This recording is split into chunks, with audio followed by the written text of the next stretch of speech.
Tameside Radio Sports Talk with Betfred. Visit your local Betfred shop today for a variety of great offers and check out our app for great features like Pick Your Punt Builder.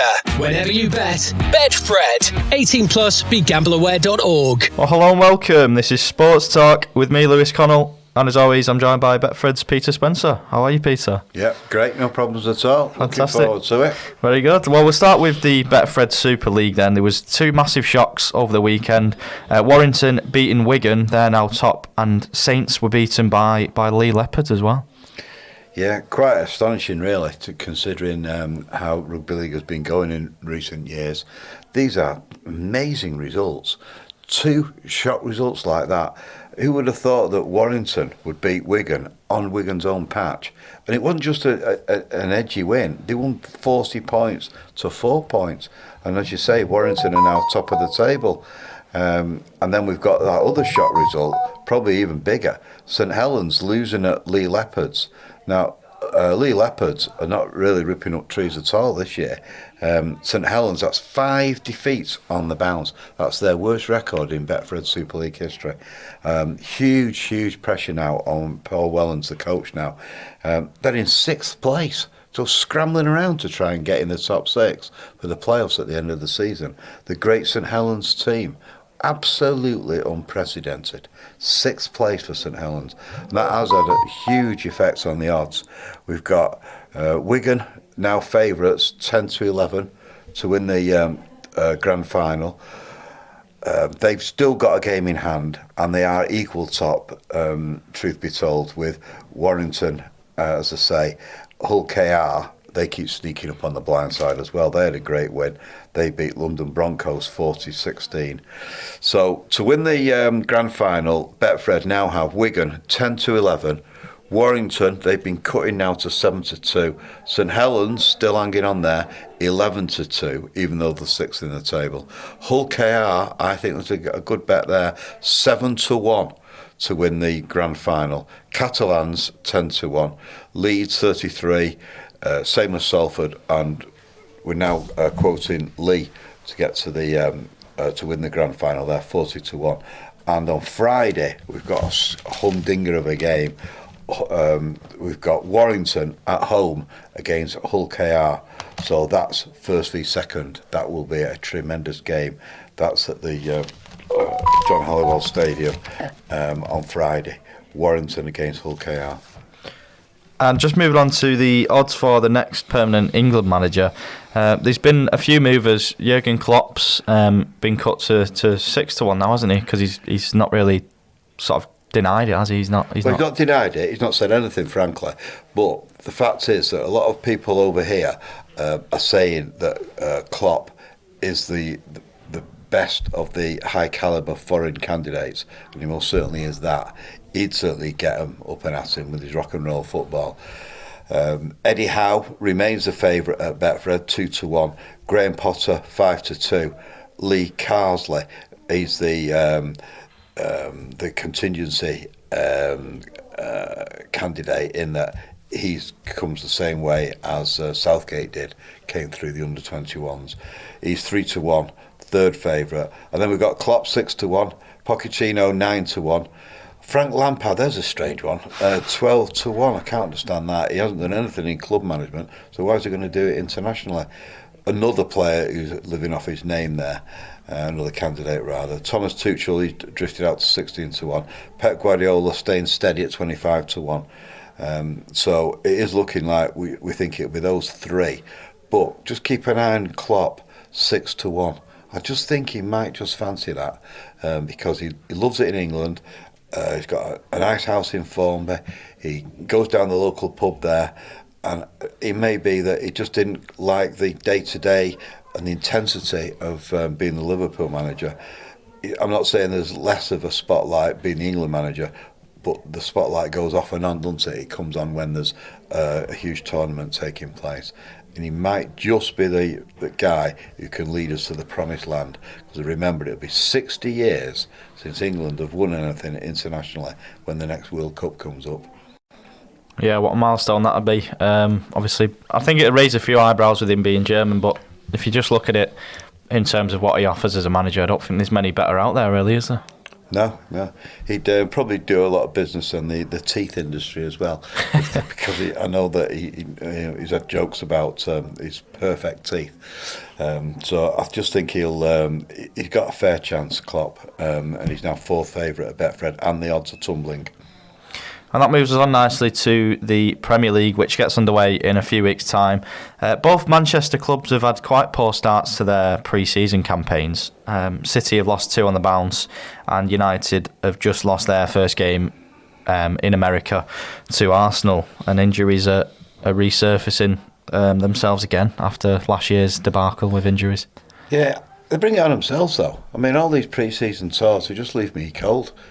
Go on and on and on about the intensity of football and how the players are having too many games. Diddy Dunkins. You think it was the end of the world, wouldn't you? Running around for 90 minutes. What to do? Less of these tours. Stop moaning about fixture congestion. Stop trying to sue the governing bodies for making them play the odd extra game. And stop the tours. Absolutely pointless. We've got the Olympics going on, we've got cricket, we've got rugby league. We don't need these tours, which are just basically money-making, grabbing money-making efforts by the top clubs.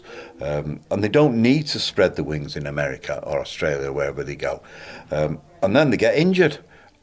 It's a surprise. All that jet lag, it doesn't do the players any good. Then they start playing the matches and they're not fit enough, and they're picking up injuries left, right and centre. And then it'll ruin our Community Shield game on August the 10th, because there'll be so many injured, so many coming back from the Euros on the holidays, and it'll just be basically a reserve outing. Yeah, there's injury concerns with the new signing, Lenny Yoro. He went over on his ankle. That didn't look too good.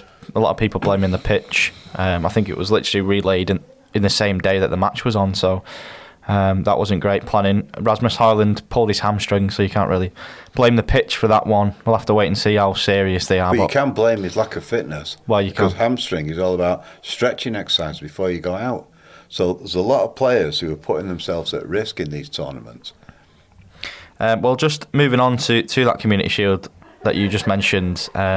It's obviously a Manchester derby. Last year, United ended their season with a Manchester derby at Wembley, and they're starting their season with one this season. Yeah, the Betfred odds for the Community Shield are similar to the FA Cup final, in that City are odds-on favourites 4-9, United 4-1. But these odds are going to fluctuate as the injuries come in and the managers start bleating about what sort of teams they're going to put out. And these tournaments that I've got strong views about, they are having an effect on the Premier League outright odds. So Betfred still have City 6-5 to win the Premier League again. Arsenal 7-4.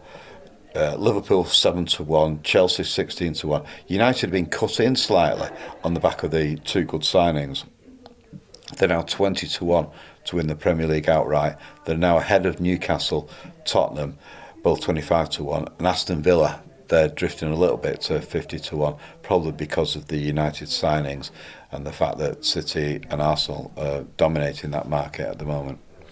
And speaking of Wembley, where the Community Shield will be taking place, United are in talks of getting a new stadium, aren't they? There's been a lot of talk whether they're going to redevelop Old Trafford. It looks like they're going to start afresh and build a 100,000-seater stadium, and they're going to call it, well, Jim Ratcliffe's sort of come out and said it's going to be like the Wembley of the North. What are your thoughts on that? Well, they don't call it the Wembley of the North. It's Old Trafford. Yeah. Old Trafford it will be forevermore.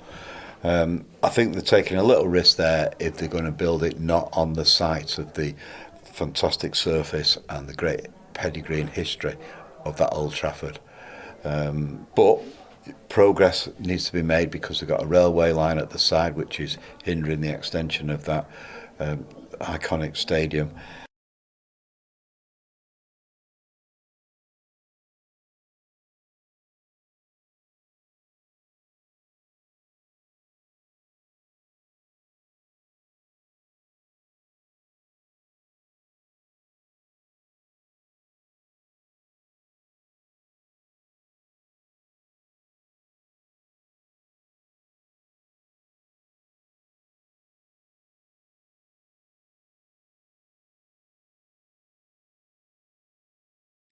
maybe they'll build it next door and keep the original stadium, a bit like the Sound at City, where they have a sort of a smaller ground for the women's football perhaps and the academy games.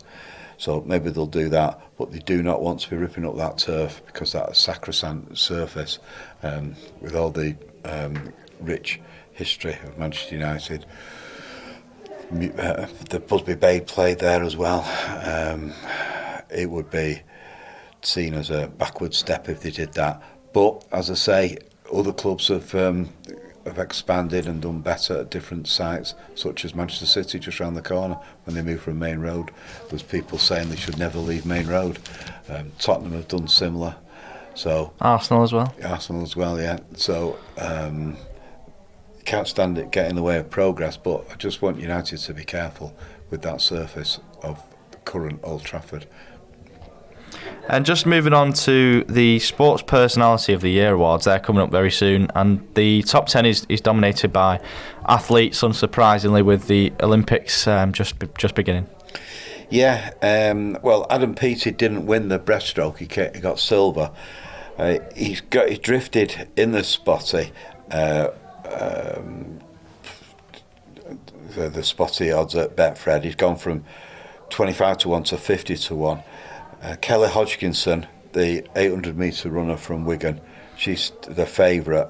She got silver last time round in Tokyo, so she's out to go one better and get gold. She's 9 to 4 and favourite for the Sports Personality of the Year 2024. Luke Littler, great darts player from Warrington, 9 to 2. Mark Cavendish, he's 11 to 2. He's the Isle of Man sprinter, of course, cyclist. Molly Codry, she's 12 to 1. She's the pole vault specialist from Cornwall. Jude Bellingham, he's on the drift as well. He's gone out to 25 to 1. Same price as Katarina Johnson-Thompson, the London-based sprint specialist. But all the money's going on Keela Hodgkinson. She's something of the glamour girl of the Olympics, and is the favourite, 9 to 4. Just to finish, we've got some odds on the US election. They've been cut, haven't they, for certain people that are in the running for that? Yeah, well, the Obamas have now endorsed Kamala Harris. She's now the Democrat, highly likely to pick up the ticket for the Democrats. She's 11 to 8, second favourite to go on and win that. She's challenging Trump big time in the States now.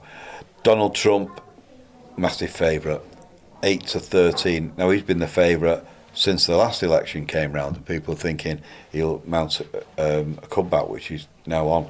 So he's 8 to 13 at Betfred to be the next US president. Harris, as I say, she's 11 to 8, second favourite. And then over here, we've got the next permanent Conservative leader. People are chucking their hats in the ring now. Badenoch, she's the favourite with Betfred, 15 to 8. Robert Jenrich, 3 to 1. Tom Tudenhat, he's 4 to 1. James Cleverly, 5 to 1. Priti Patel, 9 to 1. Mel Stride, he's 33 to 1 at Betfred to be the next permanent Conservative leader. Well, thank you very much, Peter, as always, for joining us. And if you do fancy a bet on anything that we have discussed today, you can do so online, on the app, or in Betfred stores. And we'll see you at the same time on Friday. Tameside Radio Sports Talk with Betfred. Visit your local Betfred shop today for a variety of great offers, and check out our app for great features like Pick Your Punts Builder. Whenever you bet, Betfred. 18+, begambleaware.org.